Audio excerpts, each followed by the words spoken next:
இப்போ இந்த இஸ்ரேல் வந்து ஈரானை தாக்கியிருக்காங்க இல்லையா, இப்போ ஈரானும் பார்த்தீங்கன்னா இஸ்ரேலை தாக்கியிருக்காங்க. இது வந்து எங்கே போய் முடியும்? ஒரே முடிவு, அவர் சரண்டர் ஆகணும்.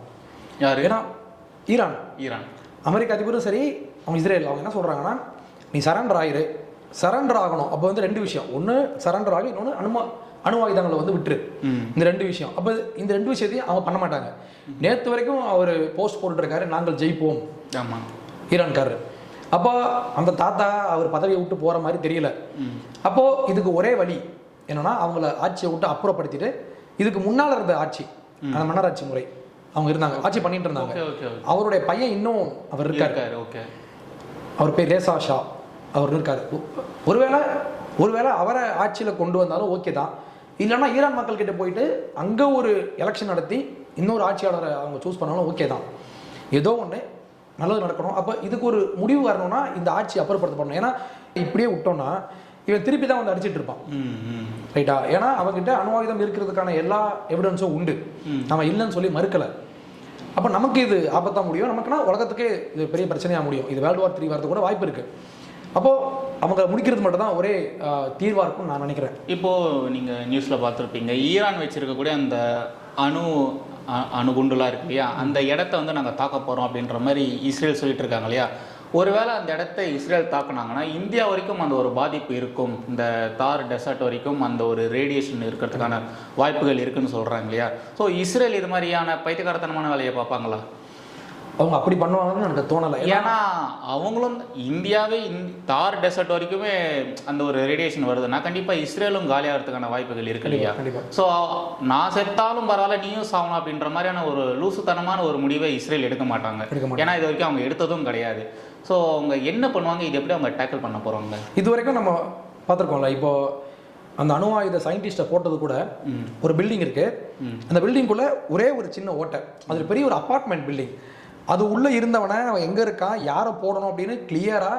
இத்தனைக்கும் இஸ்ரேலுக்கும் ஈரானுக்குமான டிஸ்டன்ஸ் வந்து 2500 கிலோமீட்டர்ஸ். அது 1500 சம்திங். அவ்வளோ தூரத்தில் இருந்து ஸ்பெசிஃபிக்காக அவங்க வந்து டார்கெட் பண்ணுறாங்க, அவங்க ஸ்பெசிஃபிக்காக அடிக்கிறாங்க. அப்போது இது வரைக்கும் அப்படி தான் அவங்க வார் வந்து பண்ணியிருக்காங்க. அப்போ இந்த போர்லையுமே அவங்க நியூக்ளியர் சைட் மேலே அடித்தோன்னா அதோட எஃபெக்ட் அதிகமாக இருக்கும்னு அவங்களுக்கு தெரியும். அதனால அதை எப்படி டிஸ்மேண்டில் பண்ணணும்னு அவங்களுக்கு தெரியும். ஏன்னா இவங்க பாட்டு நேரம் போய் குண்டு போட்டாங்கன்னா மொத்தமாக காலியாயிரும், அது மிடில் ஈஸ்டே முடிஞ்சு போயிடும். ஏன்னா அவனுடைய பவர் எவ்வளோன்னு இன்னும் யாருக்கும் தெரியாது. அதான் அணுகுண்டு போடுறது ஒன்று தான், அணுகுண்டு இருக்கிற இடத்த போய் தாக்குறது. அந்த ரியாக்டர்ஸை அடித்தாலும் அது பிரச்சனை. அந்த யுரேனியம் என்ரிச் பண்ணுற அந்த ஃபெசிலிட்டி, அதோடைய பவர் அப்படின்றது அவங்களுக்கு தான் தெரியும். நம்ம நேராக போய் குண்டு போட்டோன்னா மொத்தமாக முடிஞ்சிடும். ஸோ இது ஒரு பெரிய பாதிப்பை வந்து ஏற்படுத்தும். அதனால் இஸ்ரேல் டார்கெட்டாக அட்டாக் பண்ணி அவங்கள தனியாக தூக்கணும். அப்படி தூக்கினா மட்டும்தான் இது ஒரு அந்த ஆட்சியை மாற்றுறது, இல்லைன்னா அந்த தலைவரை போடுறது தான், அது மட்டும் தான் அவங்களுடைய குறிக்கோளாக. அவங்க ஃபஸ்ட்டு சரண்டர் பண்ண கேட்குறாங்க, பட் இவர் ஒத்துக்கிற மாட்டுறாரு. இவர் ரொம்ப ஸ்ட்ராங்காக இருக்கார். நாங்கள் வந்து அழிஞ்சு தான் போவோம், மண்ணுக்குள்ள தான் போவோம்னா நம்ம என்ன பண்ண முடியும்? ஏன்னா இதே மாதிரி தான் ஈராக்லேயும் பார்த்தீங்கன்னா சதாம் ஹுசேன் அவருடைய இஷ்யூ பார்த்துருப்போம். ஈராக்கில் வந்து இதே மாதிரி அணுகுண்டுகள் அணு ஆயுதங்கள்லாம் தயாரிக்கிறாங்கன்னு சொல்லி தான் அமெரிக்கா உள்ளே போயிட்டு அந்த மொத்த நாட்டையுமே முடிச்சு காட்டினாங்க. பட் இப்போ பார்த்தோம்னா ஈராக்கில் வந்து அது மாதிரியான விஷயம்லாம் இல்லவே இல்லை அப்படின்ற மாதிரி தான் இப்போ வரைக்கும் பேசிகிட்டு இருக்காங்க. அதாவது ஈராக் இது மாதிரியான விஷயத்த அவங்க எதுவும் கண்டுபிடிக்கவும் இல்லை, அது மாதிரியான செயல்கள் அவங்க ஈடுபடவும் இல்லை. அமெரிக்கா பொய்யான ஒரு விஷயத்தை பரப்பி போலியான எவிடன்ஸ் எல்லாம் தயாரித்து ஈராக் மேலே இப்படிப்பட்ட ஒரு தாக்குதலை நடத்தி சதாம் ஹுசேனை தூக்கில் போட்டாங்க அப்படின்ற மாதிரிலாம் இப்போ வரைக்கும் சொல்லிட்டு இருக்காங்க இல்லையா. ஏன்னா இந்த இஸ்ரேல் ஈரான் இது மாதிரியான விஷயம் வரும்பொழுது எப்போவுமே அமெரிக்கா வந்து இழுத்துட்டு வந்துடுவாங்க. அமெரிக்காக்காரன் வந்து பார்த்திங்கன்னா அவனுடைய பேக்கில் தான் இது மாதிரியான விஷயங்கள் நடந்துகிட்ருக்கு. அமெரிக்காக்காரனுக்கு இஸ்லாமியர்களை கண்டா ஆகாது, அதனால தான் இது மாதிரிலாம் பண்ணிகிட்டு இருக்காங்க. எங்கெங்கெல்லாம் இஸ்லாமிய நாடுகள் இருக்கோ அங்கெல்லாம் போட்டு அடிச்சிட்டு இருக்காங்க அப்படின்ற மாதிரிலாம் சொல்கிறாங்க இல்லையா. இது பிரச்சனையை வந்து டைரெக்டாக அட்ரஸ் பண்ணாமல் இப்படிலாம் பேசினா பிரச்சனையை மாற்றி விட்டுடலாம்ல, அதனால பேசுகிறாங்க. பட் இப்போ சதாம் ஹுசேனுடைய பிரச்சனை பார்த்தீங்கன்னா 1981 அவர்கிட்ட அணு ஆயுதம் இருந்திருக்கு. ஓகே, அப்பயே ஃபர்ஸ்ட் சொன்னீங்களா ஈராக்ல அணு ஆயுதம் இருந்திருக்கு நீங்க சொன்னீங்களே, எனக்கு அப்போதான் இந்த ஒரு விஷயம் ஸ்ட்ரைக் ஆயிடுச்சு. ஏன்னா இதை வச்சு படிக்கும்போது இப்போ வரைக்கும் பார்த்தீங்கன்னா ஈராக்ல அது மாதிரிலாம் இல்லவே இல்லை. சதாம் ஹுசேன் வந்து அப்பாவி தான், அவர் அது மாதிரிலாம் பண்ணவே இல்லை, இவங்க வந்து போலியான எவிடன்ஸை தயாரிச்சாங்கன்ற மாதிரி தான் இப்போ வரைக்கும் பேசிட்டு இருக்காங்க. அதனால தான் அந்த ஒரு கேள்வி கேட்குறேன். அவர் அப்பாவி அப்படின்றதே ஒரு பொய் ஆக்சுவலி. ஏன்னா அவர் 81 இருந்து அவருக்கு அந்த பேக்ரவுண்ட் உண்டு. அதுவும் இல்லாமல் 81 அவர் சும்மா இல்லாமல் ஈரானை போய் அடிச்சார். ஓகே, எதுக்கு அவர் ஏன் அப்படி பண்ணாருன்னா 1979 அந்த புரட்சி வெடிச்சது இல்லையா ஈரானில், வெடிச்சதுக்கப்புறம் ஆட்சி மாற்றம் வந்துச்சு. அந்த கொமேனி அப்படின்றது வந்து ஷியா முஸ்லீம். ஈராக்கில் வந்து அங்கே ஷியா அண்ட் சுன்னி, அந்த அது சுன்னி தானே, ஓகே. அந்த ஷியா அண்ட் சுன்னி அந்த அந்த 2 பேரில் வந்து மெஜாரிட்டியாக இவங்க ஷியா வந்துட்டாங்க அப்படின்னா இவங்க வந்து ஈரானுக்கு ஆதரவாக போயிடுவாங்கன்னு சொல்லி இவர் பயந்து போய் இவர் ஃபஸ்ட்டு அவங்கள அடித்தார். அடித்த உடனே அடுத்த 8 வருஷம் வார் நடந்துச்சு ஈரானுக்கும் ஈராக்கும். 88 வரைக்கும் பயங்கரமான வார் நடந்துச்சு. ஆனால் அந்த வாரில் வந்து அணு ஆயுதத்தை பயன்படுத்துறதுக்கான எல்லா வாய்ப்பும் இருந்துச்சு ஹுசேனுக்கு. ஆனால் அவர் பயன்படுத்தலை. ஆனால் உள்ள வந்து ஃபெசிலிட்டியை அவர் வந்து மெயின்டைன் பண்ணிட்டே இருந்தார்.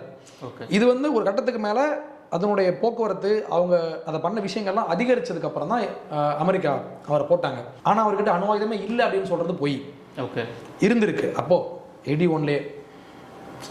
ஸோ அது வந்து பொய் தான் இப்போ இவங்க சொல்றதெல்லாம் விஷயமா. அது ஸோ இதே மாதிரி ஈரானும் அணு ஆயுதம் வச்சிருக்கிறதுக்கான வாய்ப்புகள் இருக்கு கண்டிப்பாக. பட் இப்போ வரைக்கும் ஈரான் வந்து அணு ஆயுதத்தை கண்டுபிடிக்கல. ஒருவேளை கண்டுபிடிச்சாதான் ஆபத்து, அதனால தான் அதுக்கு முன்னாடியே இஸ்ரேல் தாக்குதல் நடத்துறாங்கலாம் சொல்றாங்களே.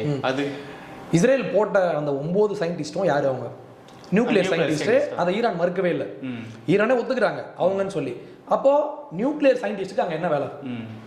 நியூக்ளியர் பாம் செய்யலை அப்படின்னா அவங்களுக்கு என்ன வேலை? அப்போது இஸ்ரேலுக்கு அதுக்கு அவங்க விஷயம் தெரியாமலாம் போடலை. 9 பேரை ஸ்பெசிஃபிக்காக சூஸ் பண்ணி போட்டிருக்காங்க. இதை இவங்க மறுக்கவும் இல்லை. அப்போது நாங்கள் வந்து அப்படி பண்ணவே இல்லை அப்படின்னு சொல்கிறதுக்கான எந்த ஒரு ஆதாரமும் கிடையாது நம்மக்கிட்ட வந்து ப்ரூஃப் இருக்குது. ஓகே, இருக்கிறதுனால தான் போட்டிருக்காங்க. இஸ்ரேலுக்கும் ஈரானுக்கும் இடையே இந்த ஒரு சண்டை வந்து பார்த்தீங்கன்னா இப்போ தான் ஆரம்பிக்குதா, இல்லைனா இதுக்கு முன்னாடியிருந்தே இருக்கா? ஃபர்ஸ்ட்லேருந்தே இருக்கா? இஸ்ரேல் என்ற ஒரு நாடு உருவாகும் போதுலேருந்தே இவங்களுக்கு இந்த பிரச்சனை இருந்திருக்கா? இஸ்ரேல் இப்போ இது மாதிரியான ஒரு பிரச்சனை திடீர்னு வந்து இது மாதிரியான விஷயங்கள் நடந்துட்டு இருக்கா? இஸ்ரேல் என்ற நாடு உருவாகும் போது இந்த பிரச்சனை வரல. அப்போ ஈரான் அவங்க வேலையை தான் பார்த்துட்டு இருந்தாங்க. பட் 1979 அவர் கொமேனி உள்ளே வர்றாரு. கொமேனி உள்ளே வந்தோடனே அவர் நம்ம பேசின மாதிரி முதல் வேலையாக அவர் சொன்னது வந்து மிடில் ஈஸ்டில் வந்து இவங்க வெஸ்டர்ன் வேல்யூஸை வந்து உள்ளே கொண்டு வராங்க. அமெரிக்காவினுடைய ஒரு அடியால் தான் இஸ்ரேல். அப்போ நம்ம அமெரிக்காவை அடிக்கணும்னா இஸ்ரேலையும் சேர்த்து அடிக்கணும் அப்படின்னு சொல்லி தான் அவருடைய பாலிசியே அதான். அதுக்கப்புறம் 79க்கு அப்புறமே தொடர்ந்து இஸ்ரேலுக்கு எதிராக பல விஷயங்களை பண்ணியிருக்காங்க. முக்கியமாக டெரரிசம்.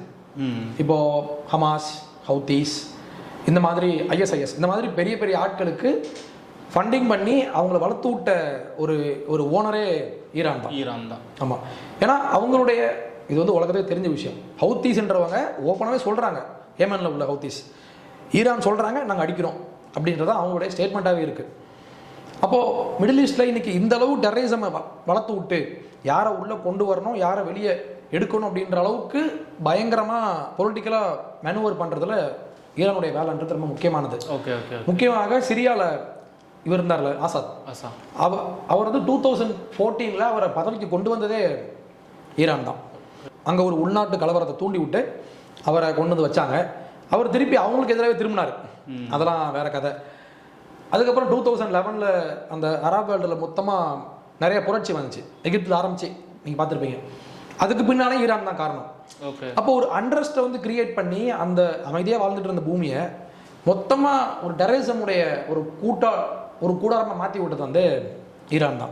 ஸோ இவங்க வந்து இந்த வஹாபிசத்தை எப்படி சொல்ல வரேன்னா, மற்ற நாடுகளில் இருக்கக்கூடிய கலாச்சாரம் இஸ்லாமிய கலாச்சாரத்தை வந்து அடாப்ட் பண்ணுது, இஸ்லாமிய கலாச்சாரத்தை அழிக்குதுன்னு சொல்லி இவர் அந்த ஒரு அடிப்படைவாதத்தை வளர்க்குறதுக்காக இது மாதிரியான ஒரு விஷயத்த பண்ண போய் அது வஹாபிசமாக மாறி தீவிரவாதிகளுக்கு சப்போர்ட் பண்ணுற மாதிரி ஆகி அது அப்படியே இஸ்ரேல் மீது தாக்குதல், அமெரிக்கா மீது தாக்குதல் அப்படின்ற மாதிரி இந்த அளவு வந்து நிற்கிது.